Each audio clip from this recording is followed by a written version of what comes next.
आग का जो कहर है वो लगातार कई दिनों से हमें सहना पड़ रहा है। डिस्ट्रिक्ट रियासी में जंगलों में जितनी भी आग है वो रुकने का नाम नहीं ले रही। फिलहाल जो ये घर है,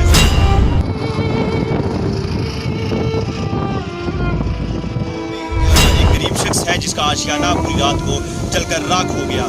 आशियाना की अगर मैं बात करूंगा, जिसमें माल मवेशी भी था और जिसके घर के अंदर जितना भी सामान था वो जलकर राख हो गया। लेकिन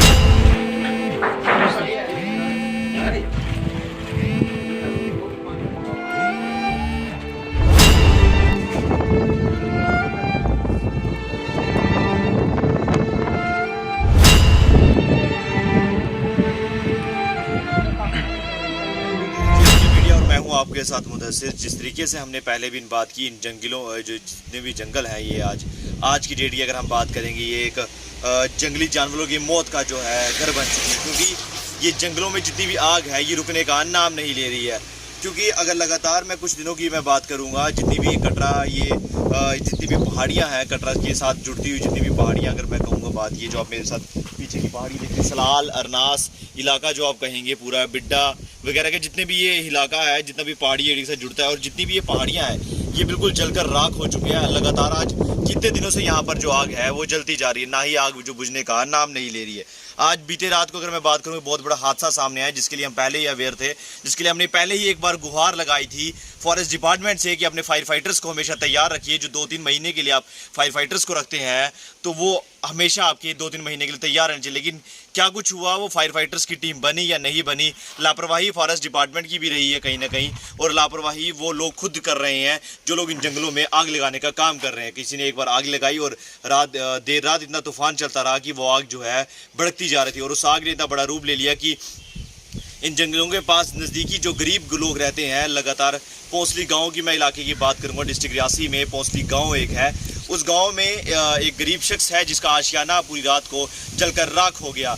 आशियाना की अगर मैं बात करूंगा, जिसमें माल मवेशी भी था और जिसके घर के अंदर जितना भी सामान था वो जलकर राख हो गया। लेकिन अगर गनीमत ये रही कि जो शख्स थे वहाँ पर वो बिल्कुल सेफ़ हैं, वो कोई नहीं जल पाया, वो घर से बाहर निकल गए थे।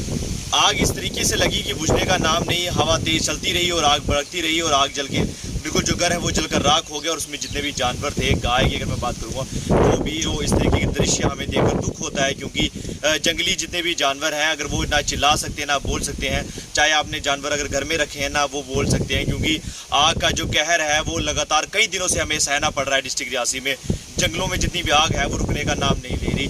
फिलहाल जो ये घर है इसकी मैं बात करूंगा, ये जो है जिसका आशियाना पूरी रात को जलकर राख हो गया। आशियाना की अगर मैं बात करूंगा, जिसमें माल मवेशी भी था और जिसके घर के अंदर जितना भी सामान था वो जलकर राख हो गया। लेकिन अगर गनीमत ये रही कि जो शख्स थे वहाँ पर वो बिल्कुल सेफ़ हैं, वो कोई नहीं जल पाया, वो घर से बाहर निकल गए थे। आग इस तरीके से लगी कि बुझने का नाम नहीं, हवा तेज चलती रही और आग भड़कती रही, और आग जल के बिल्कुल जो घर है वो जलकर राख हो गया। और उसमें जितने भी जानवर थे, गाय की अगर मैं बात करूँगा, वो भी जो इस तरीके के दृश्य हमें देखकर दुख होता है। क्योंकि जंगली जितने भी जानवर हैं, अगर वो ना चिल्ला सकते हैं ना बोल सकते हैं, चाहे आपने जानवर अगर घर में रखे हैं ना वो बोल सकते हैं, क्योंकि आग का जो कहर है वो लगातार कई दिनों से हमें सहना पड़ रहा है। डिस्ट्रिक्ट रियासी में जंगलों में जितनी भी आग है वो रुकने का नाम नहीं ले रही। फिलहाल जो ये घर है इसकी मैं बात करूंगा, ये एक जो गरीब शख्स है उसका घर है, इसका नाम है जगन्नाथ का ये घर है, जो ये पौंसली गांव का रहने वाला है, जिसने इसका रात को ये घर जलकर राख हो गया, और माल मवेशी भी जो उसमें भी जलकर राख हो गई। लापरवाही क्या थी। लेकिन इन लोगों की जो आवाज़ है, लोगों का ये मानना है कि ठीक जंगलों में जिस तरीके से आग लगी है उस पर अगर फायर ब्रिगेड गाड़ी नहीं पहुंच पा रही, सबसे बड़ी लापरवाही है।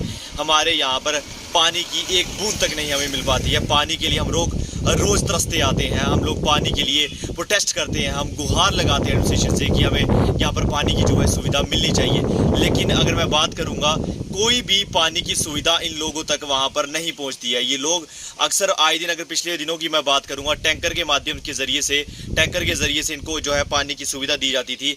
लेकिन एडमिनिस्ट्रेशन ने अभी तक ये नहीं सोचा कि इन लोगों तक किसी ज़रिए से हम पानी पहुँचाया जाए, ताकि अगर पानी हो सकता तो शायद आज ये घर बच जाता, शायद आज ये जो माल मवेशी है जो इनका बच जाता, आशियाना बच जाता।